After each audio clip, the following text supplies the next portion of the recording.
Chapter 19. The two angels arrived at Sodom in the evening, and Lot was sitting in the gateway of the city. When he saw them, he got up to meet them and bowed down with his face to the ground. "My lords," He said, "please, turn aside to your servant's house. You can wash your feet and spend the night, and then go on your way early in the morning." "No," they answered. "we will spend the night in the square." But he insisted so strongly that they did go with him and entered his house. He prepared a meal for them, baking bread without yeast, and they ate. Before they had gone to bed, all the men from every part of the city of Sodom, both young and old, surrounded the house. They called to Lot. "Where are the men who came to you tonight? Bring them out to us so that we can have sex with them." Lot went outside to meet them and shut the door behind him and said, "No, my friends, don't do this wicked thing. Look, I have 2 daughters who have never slept with a man. Let me bring them out to you, and you can do what you like with them. But don't do anything to these men, for they have come under the protection of my roof." "Get out of our way." They replied, and they said, "This fellow came here as an alien, and now he wants to play the judge. We'll treat you worse than them." They kept bringing pressure on Lot and moved forward to break down the door.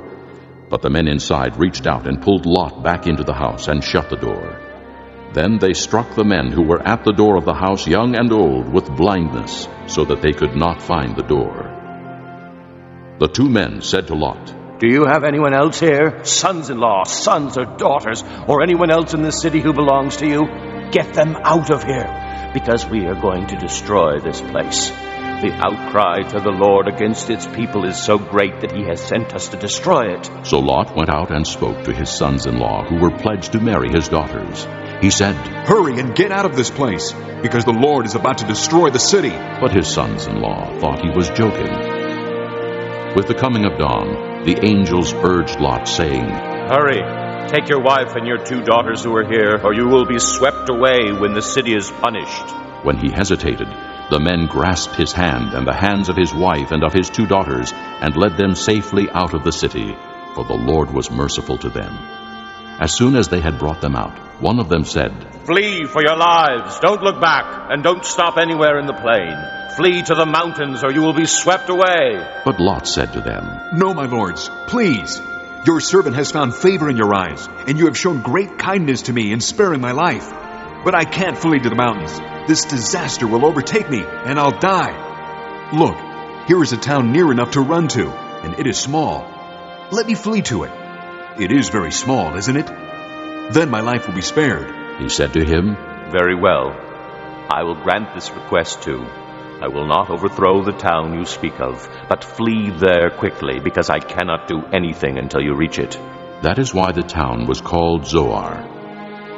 By the time Lot reached Zoar, the sun had risen over the land. Then the Lord rained down burning sulfur on Sodom and Gomorrah, from the Lord out of the heavens.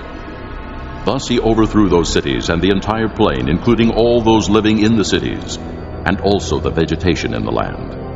But Lot's wife looked back, and she became a pillar of salt. Early the next morning, Abraham got up and returned to the place where he had stood before the Lord. He looked down toward Sodom and Gomorrah, toward all the land of the plain, and he saw dense smoke rising from the land, like smoke from a furnace. So when God destroyed the cities of the plain, he remembered Abraham, and he brought Lot out of the catastrophe that overthrew the cities where Lot had lived. Lot and his 2 daughters left Zoar and settled in the mountains, for he was afraid to stay in Zoar. He and his 2 daughters lived in a cave. One day the older daughter said to the younger, "Our father is old, and there is no man around here to lie with us, as is the custom all over the earth. Let's get our father to drink wine, and then lie with him, and preserve our family line through our father." That night they got their father to drink wine, and the older daughter went in and lay with him. He was not aware of it when she lay down or when she got up. The next day the older daughter said to the younger, "Last night I lay with my father. Let's get him to drink wine again tonight, and you go in and lie with him, so we can preserve our family line through our father." So they got their father to drink wine that night also, and the younger daughter went and lay with him. Again, he was not aware of it when she lay down or when she got up. So both of Lot's daughters became pregnant by their father. The older daughter had a son, and she named him Moab. He is the father of the Moabites of today. The younger daughter also had a son, and she named him Ben-Ammi. He is the father of the Ammonites of today. This concludes Disc 1.